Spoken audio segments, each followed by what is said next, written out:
Well, Sunila, it's episode number 53. I'll start it with a question. Do you know the four dhams of India, which are popularly known as the Char Dham? Hi, Neil.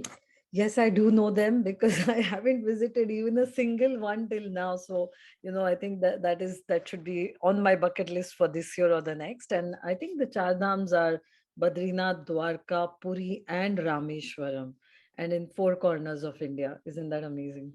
Mm. Great. So, those were the four dhams. Now, something related to the four dhams are like also the seven most ancient religious cities in India, which are known as the Saptapuri. Which are Correct. those seven? Well, here at least I have been to a few, so I think I'll start off with the ones I've visited, and we've spoken about that earlier in our podcast as well, and that is Kashi or Varanasi. Then there's Haridwar, which was also called as Mayapuri, by the way. Then there is Mathura, Ayodhya, where Diwali is now celebrated in such a wonderful way with millions of lamps being lit there. Then you have Kanchipuram, Ujjain, and Dwarka. So, something that's common between the Saptapuri and the Char Dham is Hmm. Dwarka. And listeners and viewers, today on Travel, Explore, Celebrate Life, episode number 53, we are going to talk about this ancient city, this mysterious city of Dwarka. Welcome to the show, Sunila. Without wasting any time, let's get into it. Now, Dwarka, as such, is located in Gujarat. How would you like to start talking about Dwarka? Because when both of us were researching about this show, there was just so much to research. I personally didn't know that Dwarka offers so much. Same here, Neil. And I think this happens to me after every podcast episode where for at least for the next 2 days, I'm really, really wishing to go to that place and see it. If I've seen it earlier, go and visit it all over again. Or if not, like right now, I want to book my flights and just go to Dwarka and see it because it's so amazing. So I think there is just so much, right? So much mythology, so much history, so much story, and then again the whole mystery as well, which we'll come to soon. So I think let's start off with how it was established. Like you said, Dwarka is in Gujarat. If you see the map of India also, it is very much at the tip. It's at right on the border. So how did this wonderful city, how did this ancient city, which they say is more than some 3000 years old, how did it get established here? So I think let's get into a little bit of mythology here, and actually now you have things to prove that maybe what we've been thinking only as stories and mythology is actually true. So I think let's start with how it was established. So, Sunila, from what I found out, it was more about Lord Krishna or Krishna, who was an incarnation of Lord Vishnu. And it is believed that he's migrated to Dwarka from Mathura about 5,000 years ago and made Dwarka his capital. Now, Krishna and the Yadavas were the ones who actually lived in Dwarka. But before I get deep into it, I'd like to listen from you what you found out about the history of this city and how it was established. Yes, Neil. So you're absolutely right. Krishna migrated to Dwarka, is what they say. And like everybody has their favorite characters in mythology, Krishna is my absolute favorite. And it really was very interesting to see. There are different cities that are associated with Krishna. Like when I went to Mathura, you really feel like, oh, this is Krishna's city. You go to Vrindavan, oh, this is Krishna's city. And then you come to Dwarka, oh, this is Krishna's city. Of course, like they say, he is everywhere, but when he came to Dwarka, there was a reason, like in mythology they say that there was it was said that he would kill his uncle Kansa, and he did at Mathura. So after he defeated and killed his uncle Kansa at Mathura, he actually made his grandfather Ugrasen the leader of Mathura. Now, Jarasandh, who was Kansa's father-in-law, was really upset because Kansa was married to Jarasandh's twin daughters. So he said, "You've made my daughters widows," and he was really upset. So he kept attacking the Yadavas, and some 17 times he attacked them. And so Krishna said, "Okay, I need to really set this right," and that is how he then defeated Jarasandha. And after that, the people of Dwarka requested him to come here and settle there. And after all that, he went to Dwarka, and it is said that he took 12 yojanas or 96 square kilometers of land, and he actually reclaimed the land from the sea to create Dwarka, is what they say. And of course, there is so much to talk about how Dwarka was in Krishna's time. But yes, this is in a gist of what they say of how Dwarka was established. Yeah, I also found that he established a city on the banks of the Gomti River, right? Hmm. And like you rightly said towards the end over there, that it was a city that was founded on reclaimed land.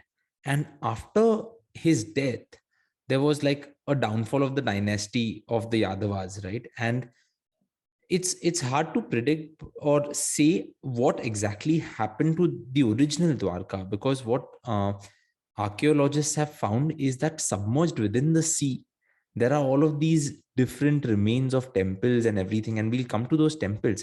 But this is actually a good point where of course Dwarka is now a small city which is located on the western tip of Saurashtra, right? And there is, from a travel point of view, if you are to think about it, it is a spiritual city. It is a city of historical significance. Now it is a city that has become also popular amongst people who want to enjoy history but also want to have some adventure sports, like scuba diving is being set up over there. So there are multiple things that are being set up.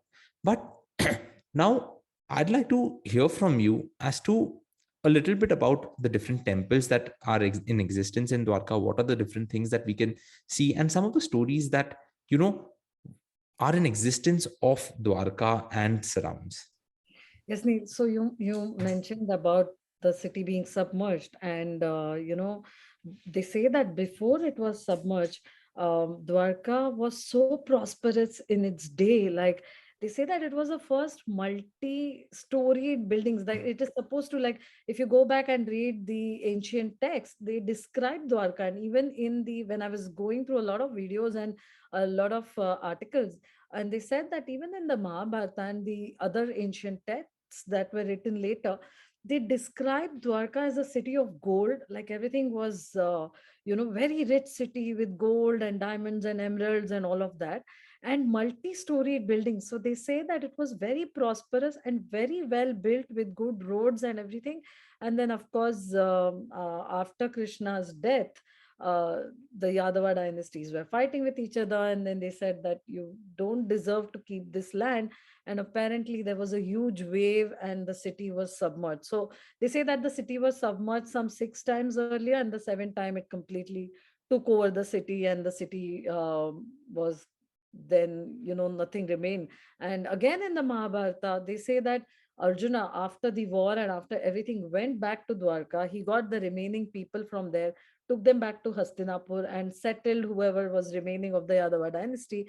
But he's apparently said to have witnessed this whole spectacle of the sea submerging it.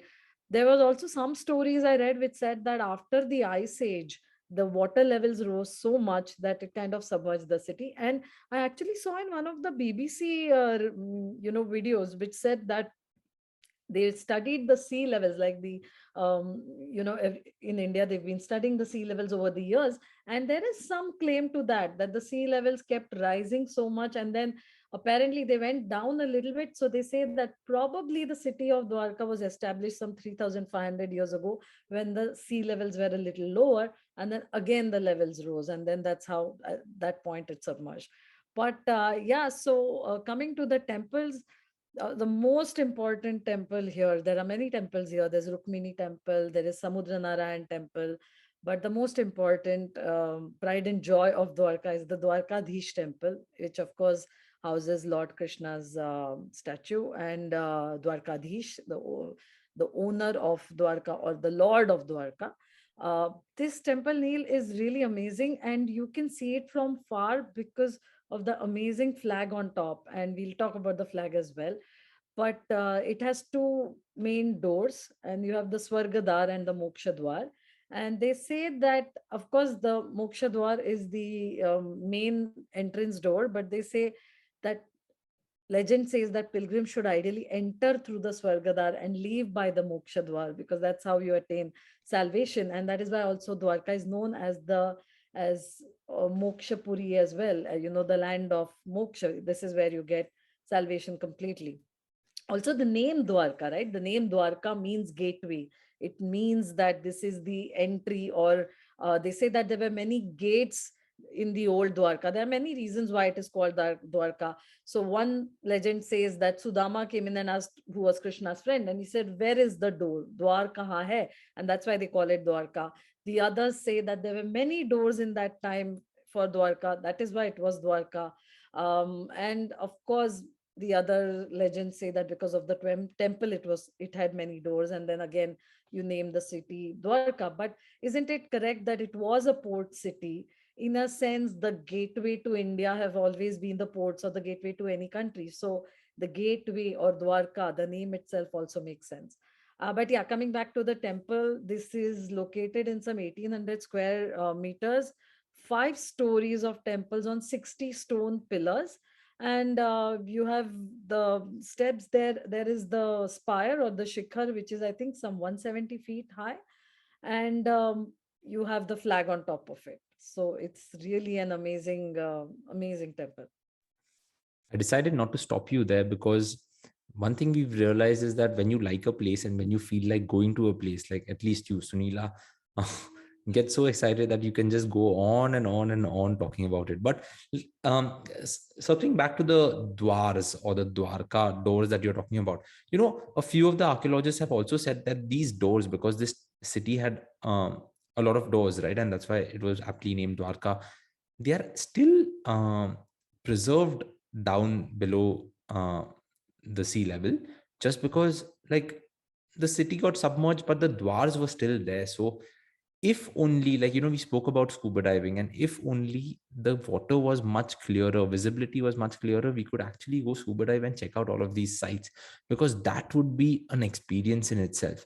But you mentioned about the temples, and I would like, so when I was making my notes and when I was finding out, researching about Dwarka, I decided to make this chronology of events that link back to the 400 to 400 BC, because Dwarka has so much history. So, like, what I found out was that, yeah, like you rightly said, like it was around 400 BC that Vajranabha built an umbrella type temple, and you know prayed to his grandfather then, who was Krishna. Now, this temple actually has gone through a lot of demolitions. Someone broke it down, someone rebuilt it, and all of that. So after 400 BC, it was actually in 800 AD that it was Adi Shankaracharya who got the Dwarkadish temple renovated and also added a shrine of the goddess Adya Shakti. Now, over the next few centuries, more renovations took place, more people were ruling the land, and this kept on happening until about 1261, when it was Muhammad Shah who came and actually literally destroyed the temple. So, whatever Adi Shankaracharya had done, whatever rulers before him had done, the renovations all went to waste, because Muhammad Shah came in and destroyed it. And then in the following years, again, like, people decided that, okay, we need to renovate.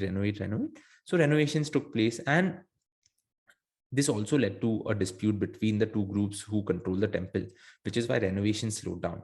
Finally, in 1504, it was Vallabhacharya who established the image of Dwarkadish in a well in Ladba village to protect it from the Muslim raiders who kept coming and, trying to destroy the temple, and shifted it to a place called Dungarpur, where the temple was renovated.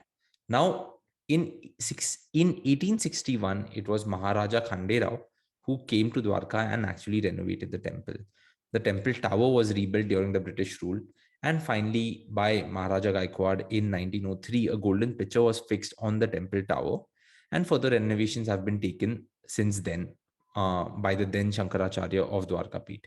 Now, since 1960, as has been the case with most of the temples in India, most of the historical sites, it is now under the control of the government of India. So, the chronology of events has seen many renovations, has seen many demolitions, and the temple has gone through a lot. But now that from the Arabian Sea, you can see this temple rising from this temple city, it's quite a pretty sight.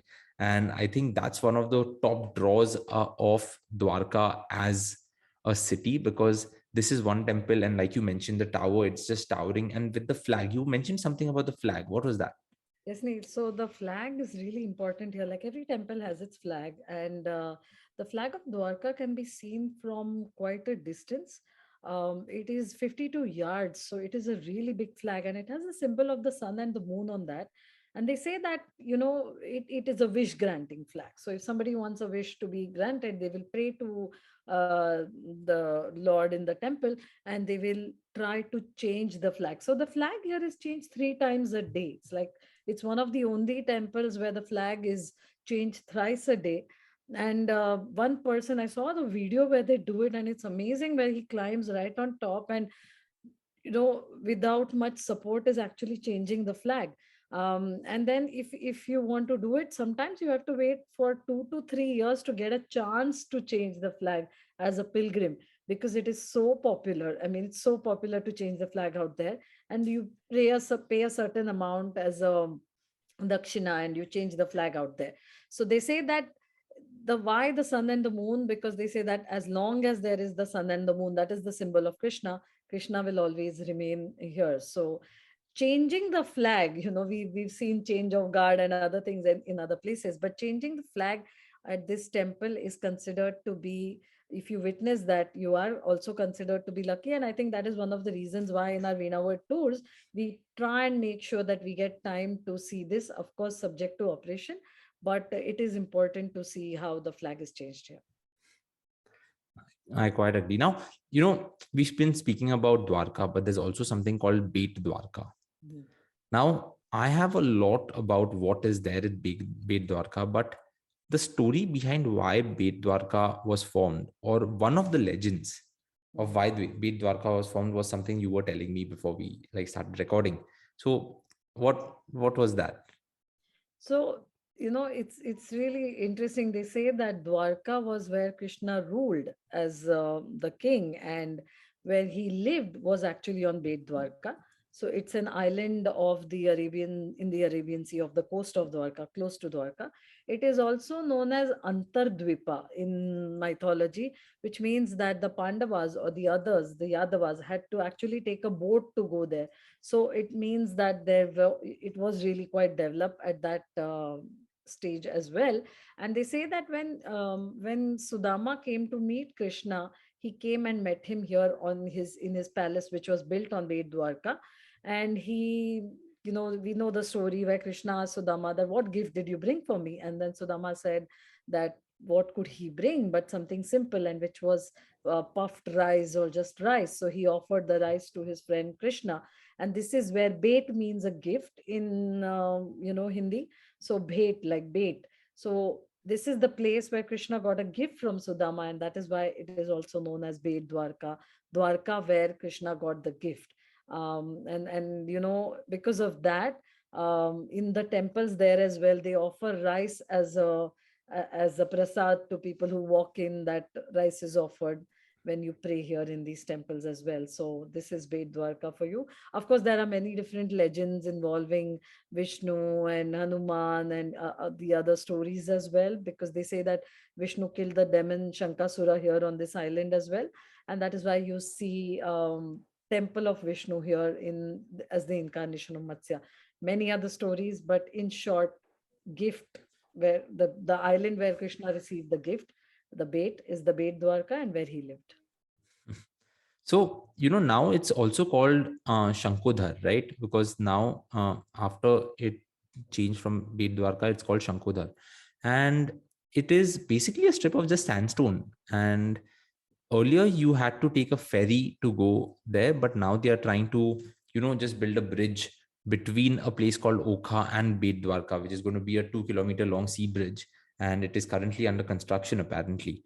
Now, similar to the temples in Dwarka, there is the main temple that is, like you said, the temple which is dedicated to Rukmini. And that temple is actually supposed to be 2000 years old, is what they have been talking about. But that is also super interesting, I felt. And, all of these legends say all of these stories, but a not so interesting legend was just like, all of the other legends are false, and this is just where Krishna used to live. So that was a lot about Dwarka. Anything you think you missed out? Neil, so we mentioned Sudama, and it's just nice to mention that there is a bridge now which has been given the name of Sudama, the Sudama Setu, which is a pedestrian bridge over the Gomti River, and people can actually go in there. I think I'd just like to also mention that, we mentioned the submerged city, and we mentioned the excavations that have been done by the National Institute of Oceanography, and they are searching for the lost city. The Archaeological Society of India, the Marine Archaeological Unit, all of them are really searching, and they have found, excavations. They have found that things to prove that there was a well fortified township existing here. And there are some companies that now offer you scuba diving, out there. And I think it would be amazing to go out there. Of course, you have the religious aspect, but to be able to dive for a lost city is so exciting. Yeah, because in India, there aren't many published scuba dive sites as such, right? You go to the Andaman Islands, there's hundreds. But just in India, this is a great place. And, that has also been a draw for tourists going to Dwarka because, of course, you go for the spiritual stuff, you go for the historical stuff. But can I do something fun there which involves adventure and all of that? Why not? Like, you could probably do scuba diving. And there has been some controversy surrounding the amount of effort that is going into checking out or finding out about this lost city, because sometimes some people feel that not enough is being done to find out about this lost city. But as we speak, archaeologists are working towards finding more and more and more stuff about Dwarka. But I think seeing is believing, and that's what I would also tell all our listeners and viewers, because you visit Dwarka, you'll understand the importance of it. We started the episode with the Char Dhams, and we started the episode with the seven spiritual cities of India. You could probably put that on your bucket list and visit all seven or visit all of the four dhams. But Dwarka is very easy to get to. And as a result, that should probably be first on your list. And I'm sure 2022's bucket list for Sunila at least will have Dwarka on it. We should do this thing, Sunila, on Travel Explore Celebrate Life, that every time you tick off something on your bucket list, you should come back and tell us, and then we should probably do an episode on that particular city because it's very fresh in your mind. Definitely. And I think the passion comes in from there, Neil, because you're right. I can't control myself when something excites me, a place of interest, a travel place. I can't rest till I go and see it. So yes, definitely. We'll do that. Awesome. So that's it. I guess another episode of Travel Explore Celebrate Life comes to an end. Guys, we have three other podcasts. One is called Chalo Bag Bharo Nikal Pado, which is a Hindi podcast.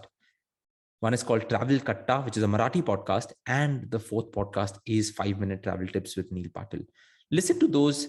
Give us your feedback. Write to us at neil@veenaworld.com and sunila@veenaworld.com. Tell us what you think. If you want any specific topic to be covered, we've taken up many topics that our listeners have requested in the past. We'd love to hear from you. Thank you so much for tuning in. We'll see you next Saturday with another interesting podcast on Travel Explore Celebrate Life. Goodbye, everyone.